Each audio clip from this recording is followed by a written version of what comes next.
حضور فرماتے ہیں اللہ رب العزت نے جنت کو بنایا، جبرائیل سے کہا جا کے دیکھ، جبرائیل نے جا کے دیکھا، کہا اللہ اب تو کوئی بھی نہیں بچے گا، سیدھا سب جنت میں۔ اللہ نے جہنم کو بنایا، کہا جا کے دیکھو، دیکھا، اے اللہ کوئی بھی اس میں نہیں جائے گا۔ ہائے اللہ ہم سب کی حفاظت فرمائے، اللہ ہم سب کی حفاظت۔ جہنم کیا ہے؟ جہنم سے جہنم بھی پناہ مانگتی ہے۔ حضور فرماتے ہیں کہ یاکل بعضھا بعض، جہنم کے اندر کیسے ایک دوسرے کو کھاتا ہے، کتنا سخت ہوگا، کتنا سخت ہوگا۔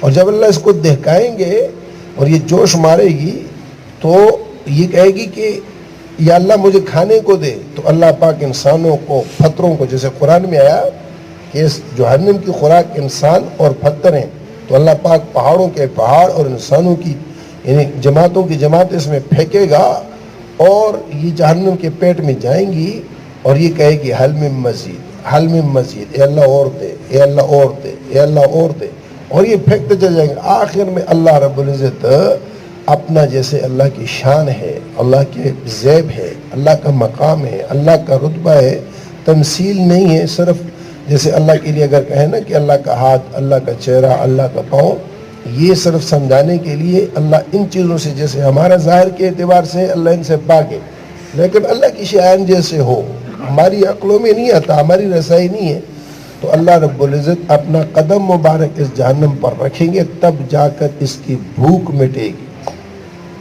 تب جا کر یہ رکے گی۔ حل من مزید سے مانا ہوگی، یعنی یہ سب کچھ کے اندر ڈالنے کے باوجود بھی کہے گی حل من مزید۔ 7 طبقے ہیں، 7 طبقے، 7 طبقے جہنم کے، اور ایک سے ایک سخت ہے، اور اس کے 2 حصے اللہ نے بنائے۔ ایک حصہ بنایا ہے جو انتہائی گرم، یعنی آگ ہی آگ ہے، اور آگ کیسی ہے؟ ایک پل کے لیے، ایک پل کے لیے، ایک لمحے کے لیے۔ حضور فرماتے ہیں کہ دنیا کی جو آگ ہے یہ جہنم سے جو نکالی گئی ہے، اس کو 70 مرتبہ پانی سے دھو کے دنیا میں اتارا ہے، انہیں ٹھنڈا کر کے۔ پہلے تو یہ چیزیں سمجھ میں شاید نہ آتی ہوں، اسی دور میں دیکھو یہ چیز سمجھنی مشکل نہیں ہے۔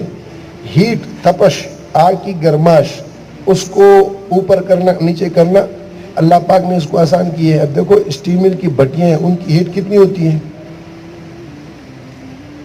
چولہے کی آگ اور ہے، بٹی کی آگ اور ہے، پھر اس کے بعد آگے چلتے چلے جاؤ، چلتے چلے جاؤ، جن چیزوں سے لوگ پگھلایا جاتے ہیں اس کی تپش، اس کی ہیٹ، اس کی تپش بہت زیادہ ہے، ایسے اس سے آگے چلتے چلے جاؤ۔ ایک یہ اللہ پاک نے نظام بنا کے سمجھانے کے لیے، یہ دنیا میں بھی ایسے ہی اللہ سمجھانے کے لیے یہ حجت تام کر رہے ہیں کہ اس کو گپ نہیں سمجھو۔ تو اس آگ کی کیا کیفیت ہوگی جو آگ اتنی مرتبہ دل دلا کے ہمارے پاس پہنچی ہے، اور اس کی تپش ہم برداشت نہیں کر سکتے، اس کی انگلی، اس پہ انگلی نہیں رکھ سکتے، اس کی گرماش کو ہم نہیں سہ سکتے، تو وہاں اس کی کیا کیفیت ہوگی۔